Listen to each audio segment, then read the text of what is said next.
सिंध के जरखेज मैदानों में बासा मोहनजोदारो अपने रहने वालों की होशियारी और हुनरमंदी का सबूत है।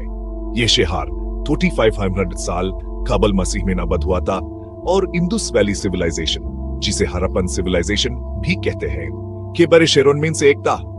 इसको 1920s में ढूंढा गया था और तब से ये अपनी अच्छी तरह से प्लान की गई गलियों और बेहतरीन कल्चर की वजह से आर्कियोलॉजिस्ट और हिस्टोरियन के लिए एक दिलचस्प मकाम रहा है।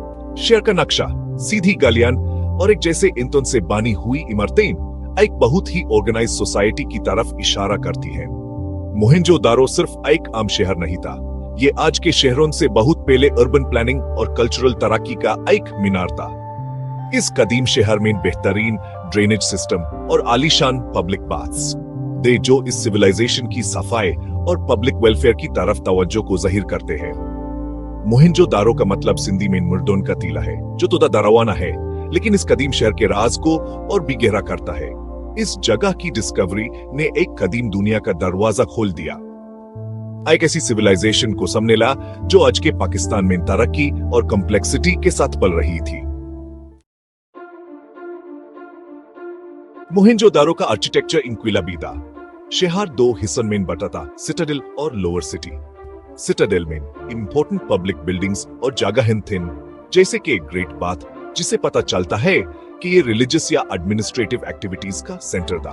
लोअर सिटी में रहने की जगह थी, जिनके डिजाइन में काफी एक जैसापन था, जो एक अच्छी तरह से ऑर्गेनाइज्ड अर्बन पॉलिसी की तरफ इशारा करता है। मोहनजोदारो का इकोनॉमिक सिस्टम भी उतना ही बेहतरीन था। बीट बनाने वाली फैक्ट्रीज और मेसोपोटामिया के साथ ट्रेड नेटवर्क्स के सबूत एक तेज रफ्तार इकोनॉमिक लाइफ की तरफ इशारा करते हैं। शहर भर में एक जैसे वेट्स और मेजर्स मिलने से पता चलता है कि ट्रेड सिस्टम कंट्रोल में था, जिसके लिए सोफिस्टिकेटेड एडमिनिस्ट्रेटिव देखभाल की जरूरत होती थी। इकोनॉमिक ऑर्गेनाइजेशन का ये लेवल एक ऐसी सोसाइटी की तरफ इशारा करता है जहां कॉम्प्लेक्स सोशल स्ट्रक्चर्स और प्लानिंग का हाई डिग्री था। मोहनजोदारो का खात्मा एक राज में लिपटा हुआ है। इसके पता होने के बारे में कई थियरीज हैं। कुछ स्कॉलर्स का कहना है कि मौसम में तब्दीलियों, जैसे कि इंडस रिवर के रास्ते में तब्दीली की वजह से शहर को छोड़ दिया गया था।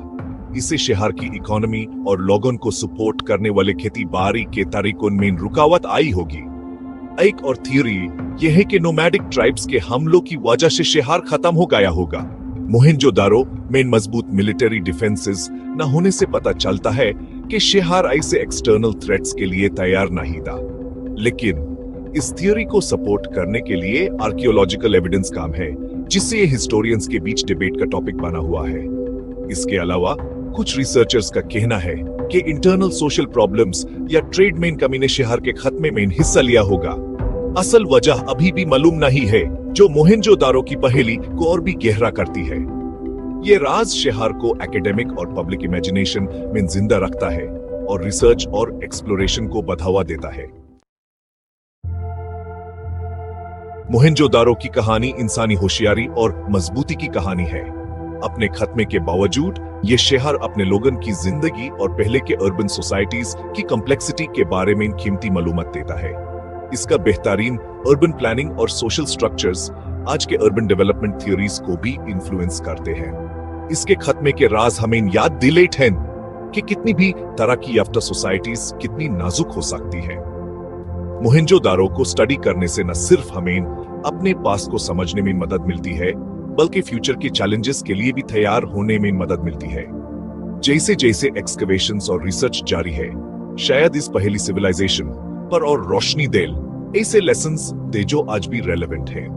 मोहनजोदारो इंसानी सिविलाइजेशन की कहानी का एक इंपॉर्टेंट चैप्टर है, हमारे अजदाद की अचीवमेंट्स और राजों का सबूत। इसकी मीरास हमें इंस्पायर और इंट्रिग करती रहती है, हमारे हाल से 1000 साल पुराने साइलेंट डायलॉग को जोड़ती है।